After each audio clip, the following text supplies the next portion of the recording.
Good morning. Good morning. I'm Bridget. I'm Wendy. And this is Flickin' Beans. This morning I threw you for a loop. Yes. I was gonna just show up with them. Mm-hmm. But so I texted Wendy and I said, what if I show up with gas station cappuccinos? Full disclosure, I was going to get 2 different flavors, but I couldn't figure out how to switch the buttons. So I went to Come and Go, which is spelled with a K, but for some reason our out-of-state friends are obsessed with this. Mm-hmm. My bestie out in Oregon wants all the Come and Go lighters that I can send her. I guess it's hilarious. Yeah. Which it's just gross. Yeah. But we're flicking beans. What do we have to say about it? Exactly. So, Cheers. cheers. It's pumpkin spice. Really? Yeah? I think it tastes like caramel. Ooh. Well, that's fine. It smells buttery. Butter. That's Homer Simpson. Marge goes, I'm not the one who puts butter in your coffee. He was ahead of his time. Yeah. Now that's health food. Yeah. Or coconut oil, which I've done. Yeah. And you can froth it up in a blender. It's Yeah. pretty good. But if you just stir it into your coffee, you get like a free lip balm. Yeah. It's real. I do like a coconut milk in my coffee, though. Oh, yeah. Especially like the thicker, like coconut milk that comes in a can. Oh, yeah. It's like condensed milk. Yeah. It's great. Oh, it's really coconut milk Yeah. and then coconut water coming out of it, which I've never had. Sometime. Well, you're going to Mexico soon, right? Yes, I am. You should get a drink in a coconut. Oh, I'm sure it's I something. will. Yeah. Of course I will. Yeah, I've had a few times where they just pop a straw in the coconut. Oh, yeah. It's the best. Okay. That's why I want to live where there's coconut trees. So I can just go pluck one. They're palm trees. Well, is the coconut tree and the palm tree the same? Because there's different kinds Is of it not? palm. I think it's coconut tree is a palm, Okay. but not all palms are coconut trees. See, on Flickin' Beans, you learn things. Goodness. Because I think that behind you is technically a palm. But it won't grow a coconut. It will not. I'm thinking of the big, Yeah. tall ones. What most people think of when you think palm on. tree. Okay. Go back to your coconut tree. You know, the Guess. Your Maybe. timing. So it was peanut butter solution and the changeling. changeling, which both creeped. Well, I thought the peanut butter solution was funny, cute, but I was terrified by the changeling. Yeah. Yeah. What did you think? About the changeling? Either. I thought the peanut butter solution was not good, but it was fun. I enjoyed it. Yeah. The changeling I found to be boring, but I think that the wheelchair and the ball, and maybe at the age that I was when I saw, do you remember what year that was? Okay, well, I was 70s? impressionable at the time. yeah, I'm gonna guess that movie came out in the 70s. And I bet it was on cable for me. So, okay. Yeah, I mean, I think it might just be a time and pacing thing or Okay. the mood that I was in when I was watching it. I don't know. Yeah. You know, sometimes that matters because you're just like, I'm not feeling this. But Yeah. I could definitely, it had some creepy themes. And I think it seems like it probably inspired a lot of other movies. Mm-hmm. So I feel like there was definitely some similar themes to The Ring, like the child's bones in a well, and wanting to be laid to rest and all of that. Oh, yeah. Yeah. Classic. Classic horror. Just like, goodness, the one where the lady throws the bones off the cliff of her baby. And, well, yeah, what was is that, that one? one? Goodness. I don't know. That one was weird. But yeah, we watched that too. Yeah. Anyway, doesn't matter. So are we talking changeling Yeah, first? sure. Okay. Yeah, I Okay. feel like there's more to talk about the peanut butter solution, but there's just a lot going on. And right off the bat, this tragedy happens. So the basic premise, this musician, of course, he's a musician. Of course. A There's composer. like a grand piano in Yeah. there. It's a very cool, huge house that they're all haunted. The whole thing about that is very bizarre. But when the accident happens in the beginning, they're caught in some snowy road and they get stuck. And he goes to call for help. And, you know, cell phones aren't a thing yet. But there just happens to be a fucking phone booth. They were more prevalent. I suppose. And then later that you see the sign for the like stop. But at first I was like, why is there a phone booth there? How convenient. Is it like just on the side of the road? Yeah. Well, see, that's weird. Yeah. Usually they're by something. I think maybe this might have been like one of those like overlook places where you can stop and they like have a bathroom and maybe a phone Like booth. a rest area. But it doesn't look like that at first. It just looks like they are stuck. And then on the other side of the road, there's a phone booth. How convenient. We have a small town near us that has one of the only remaining phone booths in ever. I don't know. But man, they decked it out with murals and things. That's funny. Someday maybe I'll make a call. Yeah. I don't know anyone's phone. Well, I'd have to look at my cell phone. Look at your cell phone. I wonder how much it costs. It used to be a dime. Yeah. Then it was like a quarter. Yeah. And then it was like $1 million because you had to keep putting a quarter in. Oh, yeah. If you made a long distance. Yeah. I can remember the last time I used a phone booth. Really? Or the last time I remember somebody seeing someone use a phone booth. Because it was more recent than you would think. It was like 2014 and I was in California and I got a flat tire and I wasn't on the phone, but I pulled over into a gas station and they had a phone booth there and this guy came up and was using it and I was like, this is probably like some kind of drug thing because they sometimes use payphones so you can't trace it. Can't trace it. I was like, is that the only reason this phone booth exists? Okay. So this professor loses his wife and kids in that car accident I was just mentioning and then he goes to take a job at a university. How convenient. And then the historical society just happens to have a house he can live in. Right. And they're okay with that. Yeah. Uh-huh. It's all very, It's just like, I need to get away and be alone for a while and rattle around this huge mansion and play my grand piano. And then he starts getting haunted by something. Do you remember what the first thing that triggered, like, oh my God, there's something going on? The door opening on its own when he's in the piano room and nobody's there yet. That's one thing. But it does build a little slowly. You're right. It does. Slow. It's slow. But, I think it's supposed to draw you in. The wheelchair rolling by itself. Was the boy in a wheelchair? Yes. Okay. The spirit that's haunting them is this boy that was sickly, crippled somehow. Got it. Yeah. And his dad killed him because he wanted a burden. No. Yeah, kind of. Essentially, like his dad was married to a rich woman and she died, but her inheritance was only going to the boy, not to the husband. Unless, well, it's not even because the boy died, because that's a whole nother layer of it. But basically, yeah, he tried to kill his son to get the inheritance, but it turns out if his son dies, it would just go to charity. He was like completely written out of it. So instead, what he does is he kills the boy and then he goes to Europe and acts like the boy got miraculously cured, but he comes back with a different kid so that he can continue to get the money. So I'm not, I guess so he doesn't have to deal with his crippled kid. I don't know. Oh, jeez. Can you imagine being, is crippled? I'm sorry. Yeah, it's probably not, but they call him that a lot. But handicapped isn't the word either. Wheelchair bound, let's say. Wheelchair bound, disabled, I guess. Yes. Yes. What? Being a disabled ghost? Yeah.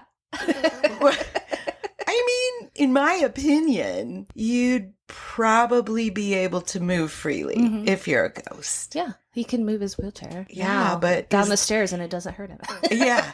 Like, is the ghost sitting in the wheelchair or is he just push it? Yeah, I don't know. It's pushing, it seems. So what happened to the man and his fake son? That man died, but his son continued to keep the money and... So that guy did it all for nothing. He didn't get anything, right? Yeah, I think he just continued to live off of the trust because he was taking care of the kid. Until he dies. Right. But yeah, I mean, they're finding out about this stuff going on 20 years before. Right. So the child, well, maybe more than 20 years, because the child that is, the fake child is like 60 now. Okay. So, and this was happening in like the 20s. Yeah. So, and there was something about... Okay, so what does the ghost boy want? He wants them to know what happened. Because nobody I would knows. Too. So, yeah, he keeps sending the professor visions. So, the professor will go into a room and he'll get a vision of what happened there. So, they keep showing the father drowned him. So, a lot of the stuff with the water going in the house is about the boy getting drowned. Goodness. And if I saw visions, holy shit, you just wouldn't know what was going on. yeah, I've never really had an experience like that. No. I've had like weird feelings. Well, deja vu, obviously. Yeah. I get that a lot. I don't know what that's about. Coincidence is never a coincidence. Yeah. But I've never just like been in a room and all of a sudden was like No. transported. I mean, I suppose that's the ghost doing it to you. And then there's all those shows about I can see the murder through my eyes, whatever. Yeah. Or I can just touch an object and I can tell how they died. Yeah. Oh, that happened in Lost. Oh, really?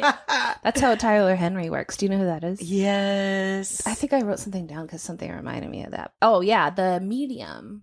In the Changeling, the Historical Society, of course, has a roster of vetted mediums because it's the Psychic Association or something. Okay. Yeah, at the university. And they've gone through like all these interviews and figured out who's like a real medium. And the medium, she scribbles. Oh, yeah. And that's what Tyler Henry, the like Hollywood medium or whatever, he does that. And anyway, I'm in a Tyler Henry phase. I've been watching a lot of his videos. Oh, goodness. He is very convincing. I don't know. I think those are tricks. I don't know. Yeah, talking to the dead. What was that blonde woman that did it? Oh, yeah, the Long Island medium. Yeah. She wasn't as believable to me. I don't think so. I think it's easy to lead someone somewhere. Like, I'm seeing a man and his name starts with M. But in their faces, that person's learned to read and predict. That's what I think. Yeah. You know, and it's sad if it's fake because it's giving people false sense of closure, really, but or not. Closure's good either way. Yeah, he's helping people, even if it is. Yeah. So is it false hope? I mean, you're talking about somebody that's gone. Yeah, no, I didn't mean false hope, but I meant closure. Yeah, you know, like it makes them feel better. Yeah, for sure. Yeah, makes them feel like that person is finally saying goodbye or whatever it is. Yeah, or if you had some kind of like unfinished business with What them. if you had a medium that was like, they're saying they really want you to get rid of that sweater. It's not flattering. What if I mean, something mundane.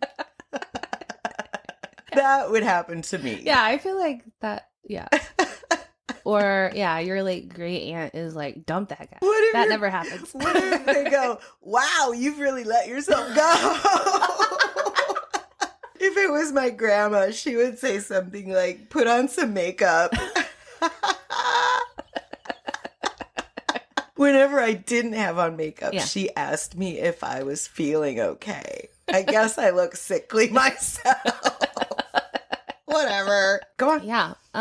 That's about it. Well, so how does he find closure and how does he let them know? Just through the visions? Through the visions, and then eventually, like, he starts haunting other people. As one does. Right. And sending them weird visions. And this girl keeps seeing this little girl that's staying in the house. I don't know. She keeps seeing a boy coming up through the floor in that room. Okay. And so they're like, what's happening? And they go over there and they open up the floor and there's a well. And when they go down in the well, they find his remains, and he wants this locket necklace thing that has some kind of value to the family. Okay. And I think it must be like, well, there's usually magical or something. Pictures in a locket. Well, it didn't have pictures. It was just more like an amulet than a locket. But yeah. Who doesn't need an amulet? Or a talisman. Right. I remember Barack Obama one time was interviewed by a little kid and they asked him what was in his pockets. And, you know, he pulled out some normal stuff and then he pulled out like a little rock that he always keeps with him. And I don't remember the significance, but everybody should have something like that that grounds them. I have beer. I'm a fan. True. I'm a fan of trinkets. Maybe a little too much, but yeah. I saw a video that I thought was a cute idea that this person had like little shop of some kind, and instead of a leave a penny, take a penny, it was leave a trinket, take a trinket. Oh yeah. So people would leave like little buttons or like little fidget things or whatever in there. And have you seen those little art vending machines? Yes. Yeah. Like people can put things in there and people can take things out, and it doesn't have to be an even exchange, but I think that would be super fun. Yeah. And they're usually, you know, really small little, like trinkets or, one of those tiny 2x2 magnet painting on a canvas. I do that. I'm just a maker. Yeah. Yeah. Woo-hoo! Coffee break! Let's talk about our beans. Hey Bean Flickers, have you followed us yet? We are on Instagram and Facebook at Flickin' Beans Pod. Make sure you like and subscribe and leave us a review. Yeah. That's a part of the human condition. Idle hands are the devil's work. Yeah. I'm always fiddling with something. How appropriate for this podcast. Your bean. All right. That's about all I have to say about the Changeling. I think that it's probably like one of those that I would have, if I had seen it at the time, been scared. Yeah, because, back then, 70s, 80s, the movies were not as good. Yeah. Especially the horror movies, like when we watched, I know like Killer Clowns was like a farce or almost just, now, was it a spoof? It was gross. I still have nightmares about that. Mostly of them drinking from the cotton candy cocoons with silly straws. Yeah. We've been watching the Terrifier movies. Have you heard of this? I don't think you'd like it. It's about a clown. And it's also very gory to the point where it's almost too much for me, which is saying something. But he kills people in very interesting ways, really terrible ways. But anyway, and it's terrifying, as it says. You should see the movie. I think it's just called Clown. Yeah, I've seen it. The one where he gets fused to the yes. Yeah. Also terrified me. I couldn't get that out of my head for a long time. Yeah, that one was weird. Yeah, I've seen it. And then they always have to consult a professor or someone who has an ancient book that will tell them how to fix it. Right. Isn't that neat how people can just get connected like that? He didn't have to go out of town, out of state, out of country to find someone, an expert in clown. Yeah. Yeah. In the art of clown. The art of clown. Art is the name of the clown in the Terrifier. Oh, Jesus. Don't watch it. I know I won't like it. No, you won't like it, but it leaves an impression, let's just say. Yeah, I can't get that shit out of my head once it lands there. Yeah. Yeah. Okay. So, the peanut butter solution? Yeah. Yay. I almost watched the wrong movie on this one, too. I'm glad I checked. Oh, really? I don't know why I had in my brain that it was the Peanut Butter Falcon, which is also a movie. Oh, yeah, it is. Very different movie, though. Yeah, it is. Yeah, and I was like, wait, I've seen this. That doesn't seem right. I haven't. Yeah. It's cute. You would like it. Okay. It's Shia LaBeouf. Who I don't care for from the show he was in, but he's done some really wacky things. This is kind of a weird one. He's sort of a rough loner type in this. Befriends a kid with Down syndrome. Okay. And they kind of go on a little adventure together. It's cute. And it's good. I like it. Like he's a main character in it. So, nice. Yeah, it's a good movie. Boy is so terrified that all his hair falls out.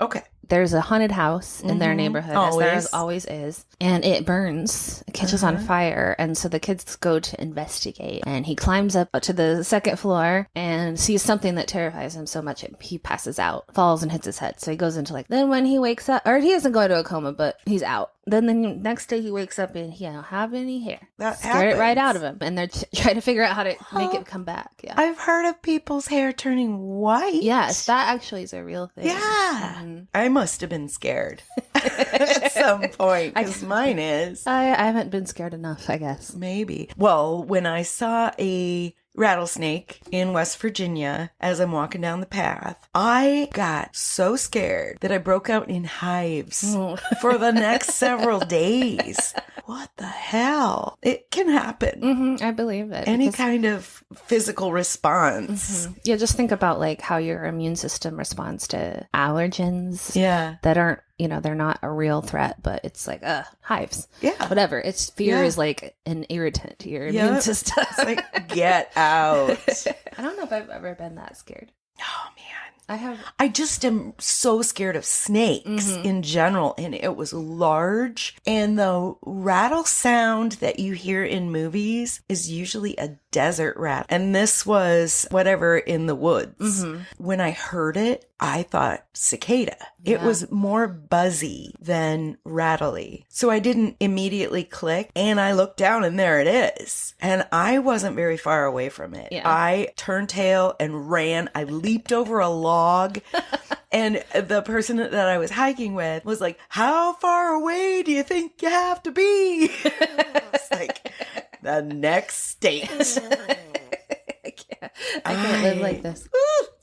I've seen them in cages. Yeah. And that's fine if they're behind glass. But I am not going to hold one, touched one if somebody else is holding it. That's enough. But a loose snake, garter snake, or a nest of mating garter snakes. Yeah, that's wild. They make a sound like a It's a hissing. Yeah. Oh, they're just getting having- after it. Yeah, just orgying it up. They really are. It's disgusting. And I have a scream that is specifically a snake scream. The place I used to live, I would, walk through the grass and one would just kind of slither around and I'm like, ah! It's a lot like that, only much louder. And I levitate off the ground. Okay, so back to the movie. Yes. The little boy Okay. loses his hair and Yes. he wants to get it back. Yes, he's very upset about. Who wouldn't be? Yeah, which I get. He's 11 and kids at school are teasing him. He tries to wear a wig and that doesn't go well. He could have just said, well, I got paid $25 to be a Hare Krishna in a movie. He encounters ghosts in the kitchen. Who are these ghosts? It's like the brother of. That part was a little confusing. I thought they were like someone's grandparents, not his. Or he would have recognized them. Right. He doesn't know them. They're ghosts and the guy is recently dead. And Okay. he shows up with this woman and they're going through the kitchen trying to tell him the solution, the peanut butter solution and to it's grow a his hair back. recipe. Yeah. One really ripe banana. Come on, say it. One really ripe banana. One really ripe banana. Put it on my head. You have to say, put it on my head after each thing. You're very bright, are you? One really ripe banana. Put it on my head. Good. 5 dead flies. 5 dead flies. Put it on my head. Oh, no. Put them on my head. Don't you learn to wear in school? 5 dead flies. Put them on my head. Good. 1 rotten egg. 1 rotten egg. Put it on my head. 3 licorice leaves. 3 licorice leaves. Put them on my head. Yeah. A fistful of kitty litter. A fistful of kitty litter. 3 Connie Crisp. 3 Connie Crisp. 3 Crosby crackers. And 3 Crosby crackers. 9 spoons of soil. 9 spoons of soil. And a glass of Pepper's Fizz. What's Pepper's Fizz? It's mouthwater. The biggest mouthwater in the world. Put it all on my head. Now, last thing is a spoonful of peanut butter, and that's very important because it makes it all stick together. But don't use too much of it or watch out. What'll happen? Well, it ain't for me to say. You just watch out, huh? And watch your hands. Don't get it on your hands. It's liable to grow hair in your hands if you get it on them. My hands? On your nose. My nose? Sure, anything.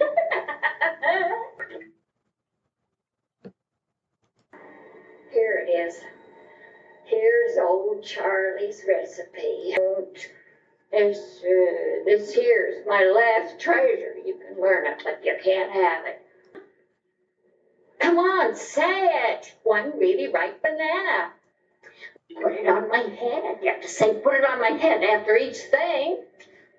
He writes down this lengthy recipe and then he spreads it on his head. And damn, does it work. Yeah, he wakes up and all of a sudden he's got hair like down the middle of his back. Yeah. And it's growing like inches every minute. Yeah. So his little friend Connie sits behind him in class and cuts it all day long. Yes. All the bits they do with the hair, very cute and funny. But you're also like, why don't you just wake up and shave it? It'll grow back and Yeah. Instead it'll of cutting- still be long. cutting and it he where they didn't were. want a shaved head. right.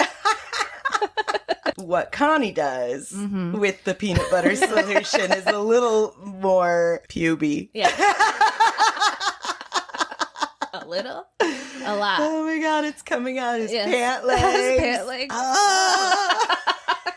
The way that they solve their hair problem is that old man who's a painter. So he kidnaps the kid to harvest his hair. So the kid is like laying with his head on this conveyor belt, and then he kidnaps a bunch of neighborhood kids to work in his factory, and they make magical paintbrushes out of the kid's hair. As you would. Right, exactly. And the guy makes lots of stuff out of his hair. He's wearing a coat of of the kid's hair. Well, there's plenty of it. It's very badly made too. If you get like up close, you can see it's very sparse in spots, and they've just like weaved the hair into it. Anyway, it's probably meant to look scraggly, but so yeah, he's got this harem of he's kids. A painter, not a seamstress.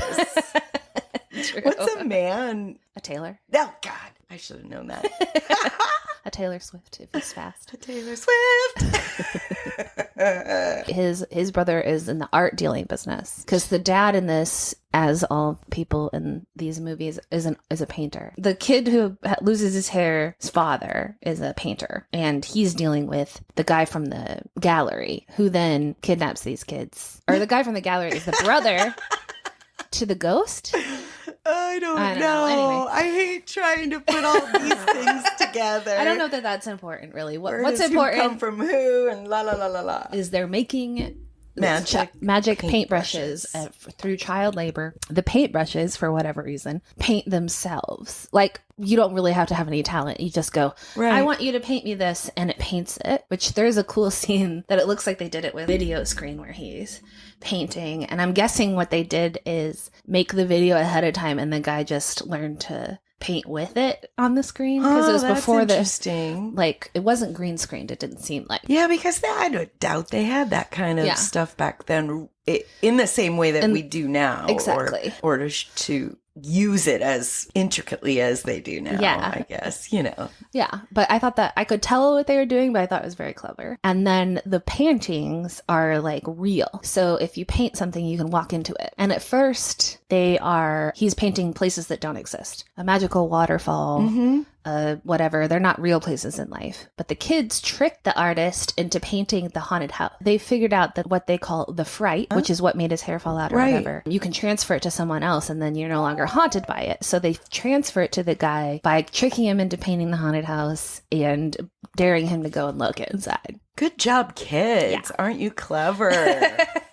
Would you walk into a painting not knowing if you could walk out of it? Are the people trapped in once they walk in? It doesn't seem like it now. They can come in and out of it. How would you even discover you could walk into it? Just accidentally, Just try. Yeah. Get a bump on the head. Sleepwalking, I must have thought that I could walk through a door. Yeah. They get him to go into the painting and he gets scared. He gets it transferred to him. It was the ghosts that came and gave him the peanut butter solution. Only acting like when the Maitlands tried to scare the Dietzes in Ghostbusters. No. Ghostbusters. Beetlejuice. Sorry. Yeah. The family in this, oddly enough, are the Baskins. Carol Baskin? Carol. There's no Carols, but... Carol Baskin killed her husband. It happened. Yeah. And then they do something to the house, but yeah, that's the... Did they burn the painting? That might be what I might try. Oh, is that a magic art word? Teacher. He's he's their art teacher at school. Oh, that's how they know him. Yeah. But they go to his class and they're 11 and they're drawing a live dog.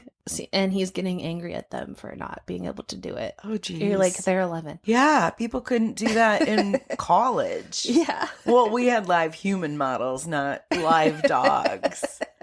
There's a house that I pass on my way home, and they have a big log from a tree they cut down. And on top of that log, they have 2 German Shepherd statues, and they're both seated. And every time I drive by, I think, those are the most well-behaved dogs. They are. Anywho, I think we did it. We did it. We flicked some beans. Okay, love you. Bye. Bye.